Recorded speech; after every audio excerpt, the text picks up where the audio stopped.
You can use your computer, yeah. Yeah, thanks, Andrea. Oh, hang on, you've given yours. Where did all my paperwork go? Over there. Right, sorry. I'm still going to keep the microphone. I'm very microphone challenged. Will your slides come up now? I don't know. Finn, will her slides come up? So our second speaker from Gothenburg. Does this microphone work too? I've got to speak into this one for the people online.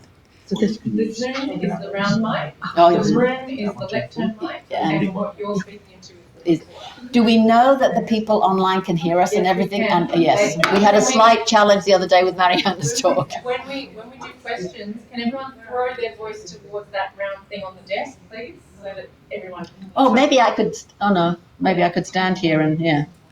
So Anette Hellman. Thank you. Senior Lecturer and Associate Professor in the Faculty of Education, Communication and Learning in the University of Gothenburg in Sweden. That's interesting because the building is called the Pedagogy School building. Yeah. They're all pedagogues. Yeah, they're all pedagogues. Her research interests include issues related to critical childhood studies and social justice in education. Annette was the national project leader in Sweden for the project Learning Spaces for Inclusion and Social Justice, success stories from immigrant students and school communities in 4 Nordic countries. She is the national president of OMEP in Sweden and is engaged in issues such as young children's education and well-being. She's also director of the Global Childhood Research Group at the University of Sweden. It's interesting, there are 4 of us, from Auckland, Gothenburg, here and Ethiopia and Addis Ababa. We all call our global childhoods by a different name in terms of a hub, a group, a center, just to keep everybody on their toes. Yeah. And her talk is entitled Intersections on Childism, Competence and Innocence, Norms on Children's Active Participation and Bodily Integrity in Swedish Preschools. That's a long title. I know, yeah. Maybe a long presentation. No, I'm going to cut you off at 15 minutes. I might give you 18 if you're nice. Oh, thank you. Oh, this is very hard to see. I think I need to see my own slides. Oh, yeah. You can't, yeah, because I can't read. Sorry. Here we go. I use my own instead. So, and following up on Andreas' talk a bit on the global local, I want to share with you today some ethnography from my latest study in early childhood education in Sweden. So a local example of that. And then hopefully we can discuss afterwards the discourses on gender, children, age, and sexuality, which is the focus of my study here in these preschool groups. And this is some of the topics I will try to cover during my 15 minutes. So, oh, then I have to do that. Yep. So the preschool groups then, I stayed in about a year in 8 groups, 3 to 6 years, and 2 groups where the children were 1 to 3 years of age. And I have done a couple of studies on gender, sexuality, heteronormativity, and these kind of questions for my research career. So this is the following up from that. So one education about sexuality. This has been a quite controversial topic in Sweden. We have been working with gender and gender work for the last 2 decades in Swedish preschools. But this education about sexuality is still controversial. But organizations like UNESCO, for instance, they have stated that education on sexuality should be a school-based and formalized education. And this is actually part of children's rights. So it should be part of a formal school education. That is in schools, in Sweden that would be schools, leisure care centers, and preschool class for 6-year-old children, but not preschool. They are not. That is not in the formal education so far. And beliefs and attitudes and feelings, rights and responsibilities should be treated in an age-appropriate way, as it's stated. But as I said, preschool are left out in the documents, but it is actually done in an informal way, and I will talk about that further in the presentation. And as you understand it, also in the schools, all children do not have equal access to sex education. It's still quite strong resistance, I would say, that younger children should learn about these issues. There is this notion that this type of knowledge is quite dangerous for children. When children are seen as innocent, as Kerry Robinson have discussed. And I find it quite interesting that at the same time as we have for like 2 decades discussed children as being very competent, but they are in this area of knowledge not seen as competent enough, obviously, to sort of learn these questions that they already, many of them already know about. It's part of their everyday life. And to continue the discussion on sexuality as seen as very ambivalent, especially for younger children, I think we need to sort of pause a little bit and think about what do we mean by sexuality then. Because heterosexuality, that is the norm, is seldom seen as sexuality when it's so called ambivalent. It's quite often taken, this heteronormativity is quite often normalized in preschools, I would say. And it's done by, for instance, all the fairy tales and playing weddings and so forth. And it's even sometimes seen, this place and this sort of normalization is quite often seen as expected life scripts for children, a way to move into adult life. And it's expected gender patterns, actually. So this is important to understand. Do you see any? Oh, you are still there. Aha. Sorry. I have to do many things at the same time. So now moving into the Swedish education, early childhood education. This would be a typical preschool, especially this time of year in February when we would have snow in the middle and the north of Sweden. First, I would like to the Swedish context, actually, Swedish childhoods do take place within early childhood education, as well as in children's homes, of course. 95% of the children in Sweden do attend preschool. So it's like a very huge and important institution for children. Just so you have that with you when we continue to do it. And on children's rights, we nowadays have, and had for a couple of years, the Convention of the Child is law in Sweden, and also the law against discrimination. And these documents are very, I would say, a very active practice within early childhood education. So in the background here, you would see the Convention of the Child as a painting that the children were sort of working with in the preschool of my study. And then, of course, we have the national policy documents, the curriculum for preschool. And this is a document that all teachers, not only the teachers, but all people within the preschool have an obligation to follow.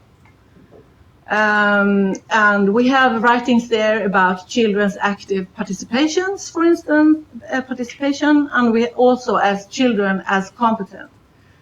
And in the latest curriculum, we also have writings about children's bodily integrity. And if the preschools work with norms about sexuality, it would be through this notion of children's bodily integrity, I would say. And so moving into the discussion among the teachers they had, because they were thinking the curriculum always needs a translation. Like we were talking about translation, so the curriculum always have to be translated into practice. So the teachers were discussing, what does this mean?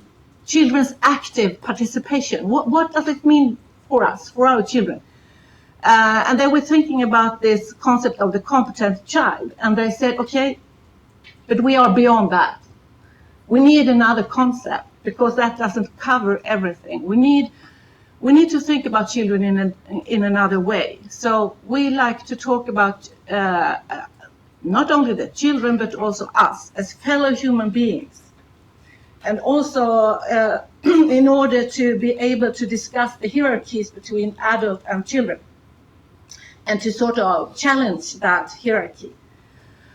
And here they were in my interpretation discussing it a little bit like John Wall's notion of childism, where it is that where you challenge the adults' powers, structures, and the adultism in many ways.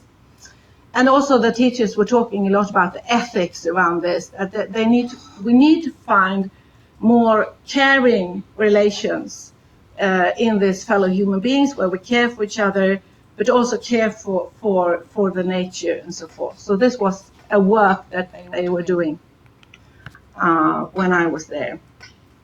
And that also affected their work on children's bodily integrity. To say something short about that, we had this law about consent in Sweden for quite some, since 2018 in Sweden. But there are several researchers and others who have discussed that we also need a culture of consent. And this is what I think that many preschools today are doing. They are trying to sort of foster a culture of consent. In practice, the educators and preschool teachers they work to promote this in a very broad sense among what they saw as current and future members of society. And in all situations, really. It could be in immediate situations, it could be when they were changing diapers, and in all the everyday situations in the preschool. So it could be also that they had this teaching about the body parts, what they were called, but of course also respect for children's own will in different situations and in different ways. And there were a lot of discussions about this, of course. And one of the teachers, Eva, she said that the work with children's bodily, are you saying the same thing? Yeah. The work with children's bodily integrity, and specifically we have this teaching material called "Stop! This is my body." And I would say all children in Sweden from year one, they sort of "Stop! This is my body" when it's something that they don't want, even if they can't speak, talk yet, they would sort of use their body and say no in that matter. So preschool have an impact. And the teacher, Eva, she says that this work has been really important, but she is also critical of the fact that the work with bodily integrity ends up on an individual level. We must work with consent as it applies to everyone, children and adults here at the preschool. We have a lot to talk about this, she says. That responsibility is brought down to a child level only. That she saw that this is also very problematic. Of course, it's a good thing that children learn that they have the right to say no if something does not feel good. But the adults, we as adults have sort of the overall responsibility to create this safe environment, or this environment that I was talking about before. And she also said that we need to talk about how we can create possibilities to say no. So what are the conditions to be able to say no in the first place? Among the children, for example, to be able to listen, to say, but also to listen to a bodily or verbal no. It's not just to do it, you have to, it's a more complex thing. And this is the famous book. Nej in Swedish would be no. It's famous in preschool education. This is in preschool education, yeah. It's a super, I mean, I think all preschools work with this. Stop, this is my book. But as I said, there's been a lot of discussions and the importance of not taking it to an individual level and so forth that I said. Another part of this work is that, and I was thinking about the art. You work with art, that they work with communication and emotions, and very often through art. So already when the children start preschool at about 1.5 years of age, they start to teach them some helpful words in order to be able to communicate, and that's also with signs. Could we share, for instance, would be one of those signs, to help them resolve conflict without violence and to talk about feelings and so forth. And the importance of communication, not only verbal, but also the non-verbal communication, as I said. And the long-term work with the children, they start, as I said, when they start, and they continue all the way until they end preschool at 5 years of age. And art has a very important place here. For instance, they could paint where in the body does a certain feeling feel. That was a work that I did when I was there. They used songs, they used movements, books, rhythms, and you know, all these things. And the children then, what did they think about this? Stop! This is my body, and the work with bodily integrity. It would differ depending on the child's age, of course. But some of the children, they thought this was, they really wanted to be by themselves, for instance, when they were changing the diapers or you know, all these things. And some children really wanted to, you know, have their curiosity and explore things. And this was something that the teachers would talk about, that when we do this work with stop, this is my body, do we actually make the body ambivalent? Do you understand what I mean? Do we sort of make it dangerous in a way? Because some of the children are, and especially like the 5-year-olds, they could be very curious, and to what extent do we work with this and so forth. I think my 15 minutes is gone, but if you... oh, no, it's not a lunch break yet. Oh, sorry. We'll go back. So, keep the but other this is just, yeah. Can we go back? We can absolutely go back. Just press back. Just press back, yeah. We'll keep that one up there. Yeah. Yeah. Because the next speaker's got PDFs, not PowerPoint. Yeah, so it would be lovely to hear how these issues are discussed here.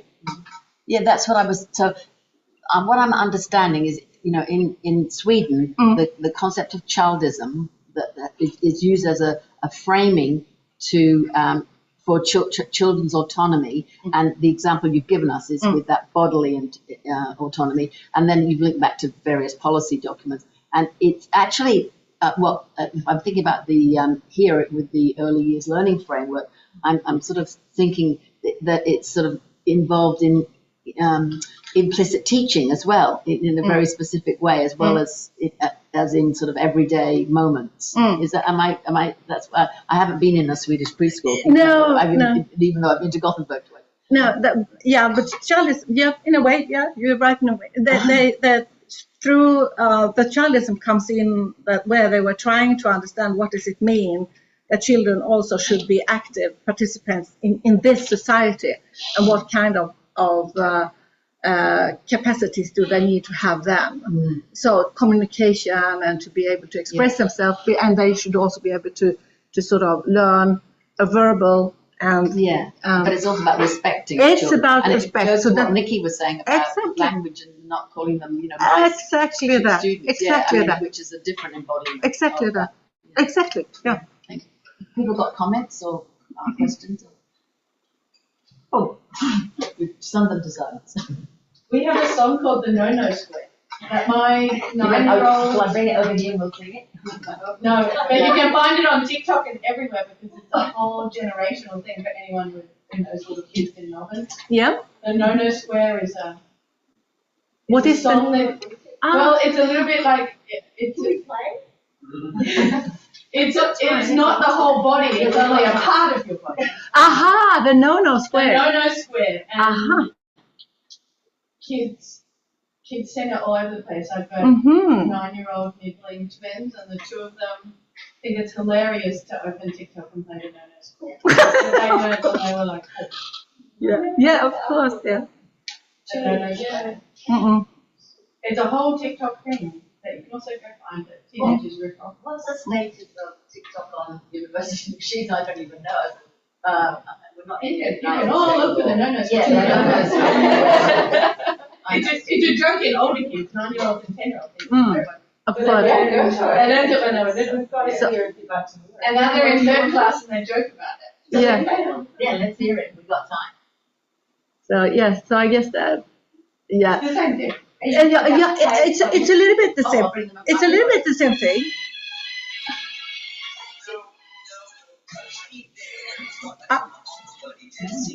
There's a whole dance to it and everything. No.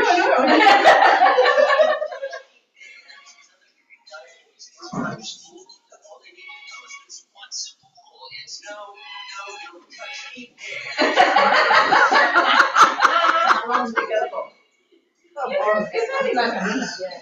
Yeah, we can end and do a dance together. It's different because it's not the body. Yeah, it's so the difference.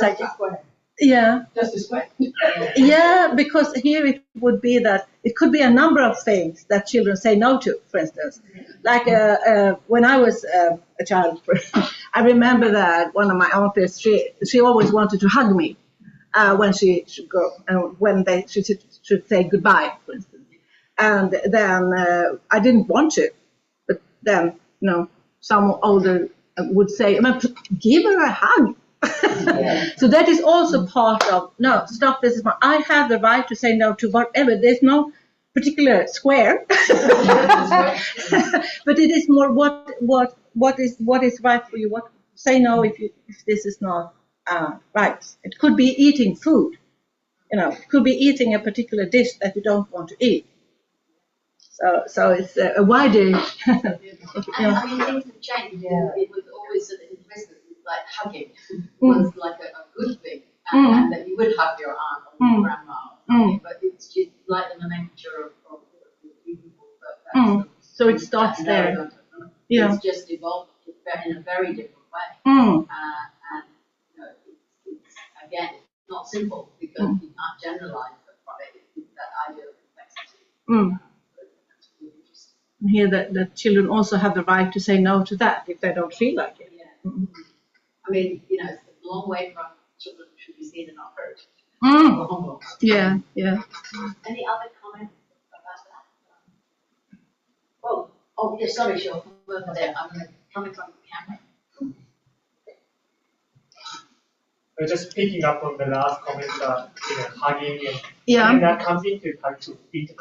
Yes. That my culture, like how I grew up, hugging, touching, existence again weird. In Korea.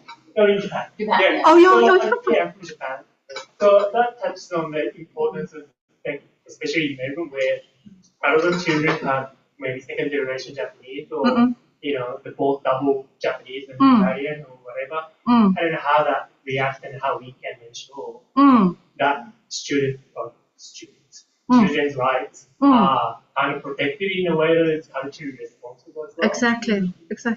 So Just a how? comment again. Yes. How would it be in Japan then? Well, that's a long time ago. So I don't remember, but I think it's You're more, young, definitely. I think it's more for not hugging much. Yes. But touching Yes. did exist, I guess, when I was that age. Yeah. But not like here and not like European kind of context. Italy, for example, that they're more passionate about. So how do we actually translate that cultural responsiveness into church education? Is something that I thought. Yeah, I remember I did some studies on gender in Tokyo, so I remember that. Any other comments or provocations? Sonia, go ahead. Sonia, didn't realize you go there. I'm coming over, Sonia. We've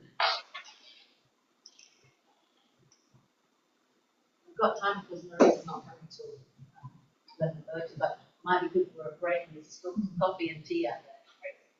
Anette, I just wondered if you could say something about how your work interacts with Andreas's work. Yeah, that's a good. Yeah, Like since the years that Andreas was mentioning that the major immigration has occurred in Sweden, has that changed how the ideas of sexuality and gender education have been conceived or been enacted, or how does it work?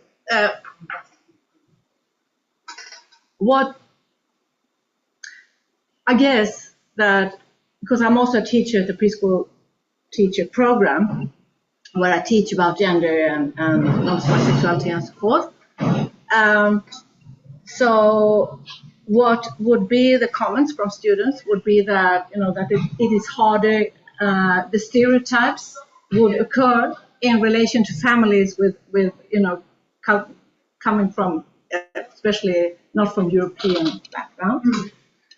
But that would be a stereotype in itself, of course. But that is sort of the discussion you always sort of get in relation to that. That is sort of these families are extra hard to work with in terms of these questions and so forth, which is not always the case. And sometimes maybe. Yeah. So that would be maybe the reaction from the students, I guess. But now then what we try to do is, of course, to say that the curriculum is something that everyone should follow across Sweden, regardless of where the preschool is situated. So, but this is the work with gender is quite clearly stated in the curriculum that you should work against gender stereotypes, to counteract gender stereotypes.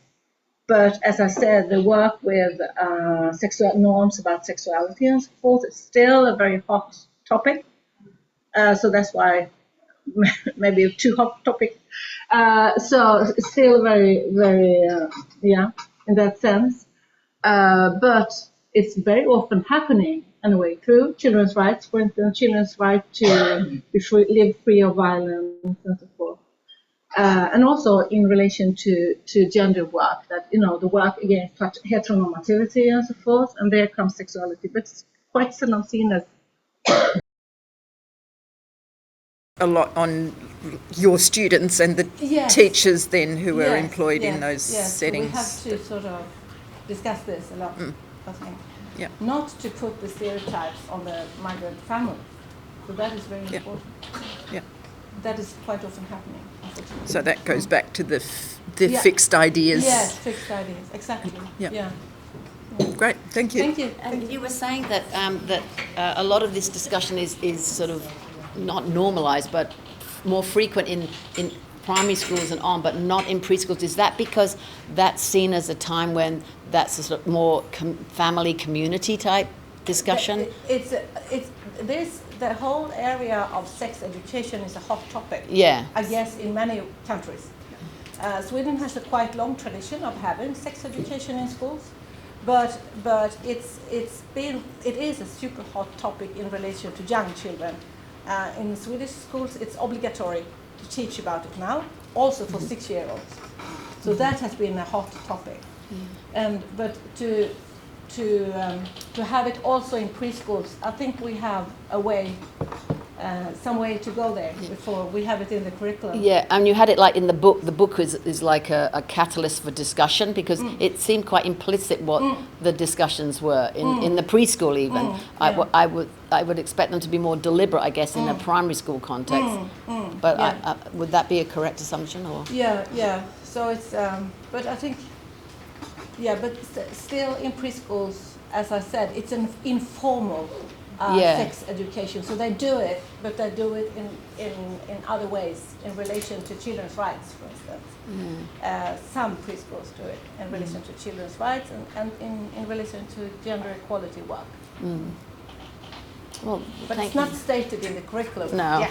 Yeah, I mean, just wait for that. Yeah, I mean the Swedish curriculum, I think, is very much like our early years learning framework. I'm just what do we call it? Intentional teaching in our, and a lot of people take that and take it as explicit teaching. I think I said the wrong word before. It's intentional teaching more and more. And I think we've had the early years learning framework just over a decade now. And I know the Swedish early childhood curriculum has been around a lot longer. And I think the Scottish one is pretty good on those.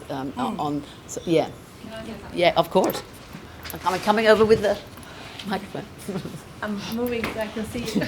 I don't even know if I need this one. Okay. So one of the things that we have just done is we did a Global Childhood Summer Seminar series where we got pre-service teachers in Melbourne and also from Stockholm University in Sweden as well. Yeah. And we got them to look at the two curriculums and compare them, and that was, this is really just a comment, it's not a question, but that was one of the main differences that they pulled out, just how explicit the Swedish curriculum is around particularly gender and LGBTQIA rights. It is. As compared with the EYLF, which is not. And links to the Declaration of Children's Rights. And that's interesting, because we don't make that explicit. No, that's explicit. Yeah. I mean, it's sweet, but not here, I would say. No, it's explicit that the EYLF is informed by the UNCRC, but it's just not in regards to gender, not as explicit. No, and also the discrimination, the 7 ways of discrimination. Where sexuality is one of them.